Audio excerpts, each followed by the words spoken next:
ನಮಸ್ತೆ ರೈತ ಮಿತ್ರರೇ, ನಾನು ನಿಮ್ಮ ಅಶೋಕ್. ನೀವು ನೋಡ್ತಾ ಇರುವಂತದ್ದು ಅಶೋಕ್ ಅಗ್ರಿಸ್ಟಿ ಯೂಟ್ಯೂಬ್ ಚಾನಲ್ ಅನ್ನ. ರೈತ ಮಿತ್ರರೇ, ಈ ಒಂದು ವಿಡಿಯೋದಲ್ಲಿ ನೀವೀಗ ಆಲ್ರೆಡಿ ತಮ್ನೈಲ್ ಅನ್ನು ನೋಡಿದ್ದೀರಾ. ಸೊ ಈ ಒಂದು ಕೆಲಸ ಮಾಡಲಿಲ್ಲ ಅಂದ್ರೆ ನೀವು ಎಂತ ಉತ್ತಮವಾದಂತಹ ಫೀಡ್, ದಾಣ ಮತ್ತೆ ಹಸಿ ಮೇವು, ಒಣ ಮೇವು ಏನೇ ಕೊಟ್ಟರು ಕೆಲವು ಟೈಮ್ ಹಾಲು ಬರಲ್ಲ. ಯಾಕೆ ಬರಲ್ಲ ಅನ್ನೋದನ್ನ ಈ ವಿಡಿಯೋದಲ್ಲಿ ತಿಳ್ತಾ ಹೋಗೋಣ. ಅಂದ್ರೆ ಡೀಟೈಲ್ ಆಗಿ ಅದರ ಬಗ್ಗೆ, ಯಾಕೆ ನಾವು ಎಂತ ಒಳ್ಳೆ ಉತ್ಕೃಷ್ಟ ಮತ್ತು ಪೌಷ್ಟಿಕಾಂಶ ಇರುವಂತಹ ಆಹಾರ ಕೊಟ್ಟರು ಸಹ ಕೆಲವೊಮ್ಮೆ ಹಾಲು ಬರೋದಿಲ್ಲ. ಕೆಲವೊಂದು ಹಸುಗಳಲ್ಲಿ, ಮ್ಯಾಕ್ಸಿಮಮ್ ಸುಮಾರು ಹಸುಗಳಲ್ಲಿ ಈಗ ನಾನು ಹೇಳುವಂತಹ ಕೆಲಸಗಳನ್ನ ಮಾಡಲಿಲ್ಲ ಅಂದ್ರೆ ಖಂಡಿತ ಹಾಲು ಯಾವುದ್ರಲ್ಲೂ ಬರೋದೇ ಇಲ್ಲ. ಸೊ ಹಾಗಾದ್ರೆ ಏನು ಆ ಕೆಲಸ, ಯಾವುದನ್ನ ನಾವು ಆ ಕೆಲಸವನ್ನು ಮಾಡಬೇಕು, ಸೊ ಎಂಥ ಕೆಲಸಗಳನ್ನ ಮಾಡಿದ್ರೆ ಹಾಲು ಚೆನ್ನಾಗಿ ಬರ್ತವೆ ಅನ್ನೋದ್ರ ಬಗ್ಗೆ ವಿಡಿಯೋದಲ್ಲಿ ಹೇಳ್ತಾ ಹೋಗೋಣ. ಸೊ ಯಾರು ವಿಡಿಯೋನ ಸ್ಕಿಪ್ ಮಾಡಬೇಡಿ. ಹಾಗೆ ವಿಡಿಯೋ ನೋಡುವಂಥ ಪ್ರತಿಯೊಬ್ಬರು ಪ್ಲೀಸ್ ಲೈಕ್ ಮಾಡಿ ಇತರರಿಗೂ ಆ ಒಂದು ವಿಡಿಯೋ ಶೇರ್ ಆಗೋ ರೀತಿ ನೀವು ಸಹಾಯ ಮಾಡ್ಬೋದು. ಖಂಡಿತ ವಿಡಿಯೋವನ್ನು ಲೈಕ್ ಮಾಡಿ. ಸೊ ಯಾರೆಲ್ಲ ಹೊಸದಾಗಿ ನೋಡ್ತಾ ಇದ್ದಾರೆ ಖಂಡಿತ ಸಬ್ಸ್ಕ್ರೈಬ್ ಮಾಡ್ಕೊಂಡು ವಿಡಿಯೋನ ನೋಡಿ. ಸೊ ನಮಗೆ ಅನುಕೂಲ ಆಗುತ್ತೆ ಅಂತ ಹೇಳ್ತಾ ವಿಡಿಯೋನ ಸ್ಟಾರ್ಟ್ ಮಾಡೋಣ. ಲೇಟ್ ಮಾಡೋದು ಬೇಡ. ಸೊ ರೈತ ಮಿತ್ರರೇ, ಯಾವ ಕೆಲಸ ಮಾಡಲಿಲ್ಲ ಅಂದ್ರೆ ಉತ್ತಮ ಪೋಷಕಾಂಶ ಇರುವ ಆಹಾರ ಕೊಟ್ಟರು ಸಹ ರಾಸುಗಳಲ್ಲಿ ಹಾಲು ಬರೋದಿಲ್ಲ ಅನ್ನೋದಕ್ಕೆ ಮುಖ್ಯವಾಗಿ ರಾಸುಗಳಿಗೆ ಅಂದ್ರೆ ಮೇವು ಕೊಟ್ಟ ನಂತರ ಕೊಡುವಂತಹ ಬಿಡುವಿನ ಸಮಯ. ಸೊ ಅಂದ್ರೆ ಒಂದಷ್ಟು ಸಮಯ ಅದಕ್ಕೆ ಬಿಡುವನ್ನ ಕೊಡಬೇಕು. ಯಾಕೆ ಬಿಡುವನ್ನ ಕೊಡಬೇಕು? ಮುಖ್ಯವಾಗಿ ಹಸುಗಳು ಅಥವಾ ಈ ಒಂದು ಪ್ರಾಣಿಗಳು ಮೇವನ್ನ ಗಬಗಬ ಗಬಗಬ ಅಂತ ಬೇಗನೆ ತಿಂತಾ ಇರ್ತವೆ. ನೀವು ಒಮ್ಮೆಲೆ ಹಾಕಿದ್ರ ಮತ್ತು ತಿನ್ನುತ್ತೆ, ನೀವು ಒಮ್ಮೆಲೆ ಮತ್ತೆ ಹಾಕಿದ್ರ ಮತ್ತು ತಿಂತಲೇ ಇರುತ್ತೆ. ಸೊ ತಿಂದು ಓವರ್ ಆಲ್ ಅದು ಅದರ ಒಂದು ಇದ್ರ ತನಕ, ಹೊಟ್ಟೆ ತುಂಬ ತನಕ ತಿಂತಾ ಇರುತ್ತೆ.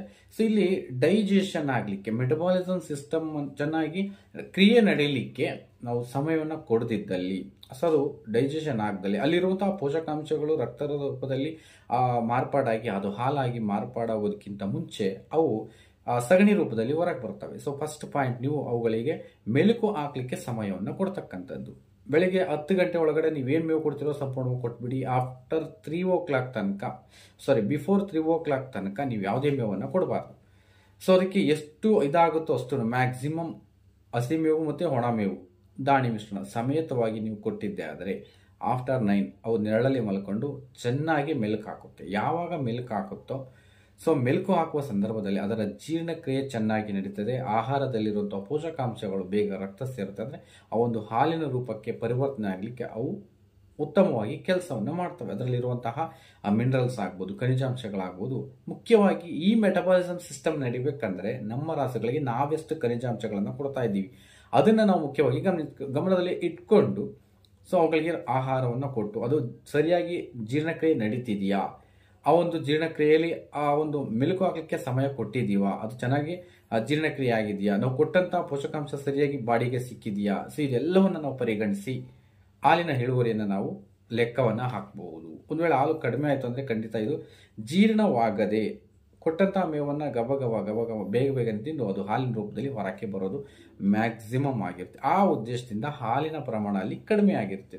ಅದನ್ನು ನೀವು ಗಮನ ಇಟ್ಕೊ. ಅಂದ್ರೆ ಒಮ್ಮೆಲೆ ಆ ಮೇವನ್ನು ಕೊಡೋದ್ರಿಂದ ಅದು ತಿಂತಾ ಇರುತ್ತೆ ಕಂಟಿನ್ಯೂಸ್ ಆಗಿ, ಸಗಣಿ ರೂಪದಲ್ಲಿ ಹೊರಗಡೆ ಬರುತ್ತೆ. ಅದರಲ್ಲಿ ಇರುವಂತಹ ಪೋಷಕಾಂಶಗಳು ಖಂಡಿತ ಅದು ಆ ಒಂದು ದೇಹಕ್ಕೆ ಸಿಗೋದಿಲ್ಲ. ಫಸ್ಟ್ ಪಾಯಿಂಟ್, ನೀವು ಕಡಿಮೆ ಪ್ರಮಾಣದಲ್ಲಿ ಅದನ್ನ ಮೇವು ಕೊಟ್ಬಿಟ್ಟು ಅದಕ್ಕೆ ರೆಸ್ಟ್ ಅನ್ನ ಕೊಡಿ, ಅದು ಮಲಗಿ ಮೆಲುಕು ಆಗ್ಲಿಕ್ಕೆ ಸಮಯ. ಸೆಕೆಂಡ್ ಪಾಯಿಂಟ್ ಬಂದು, ನೀವು ಎಷ್ಟು ಪೋಷಕಾಂಶಗಳಲ್ಲಿ ಎಷ್ಟು ಖನಿಜಾಂಶಗಳನ್ನ ಆ ಒಂದು ಹಸುಗೆ ನೀಡ್ತಾ ಇದ್ದೀರಾ.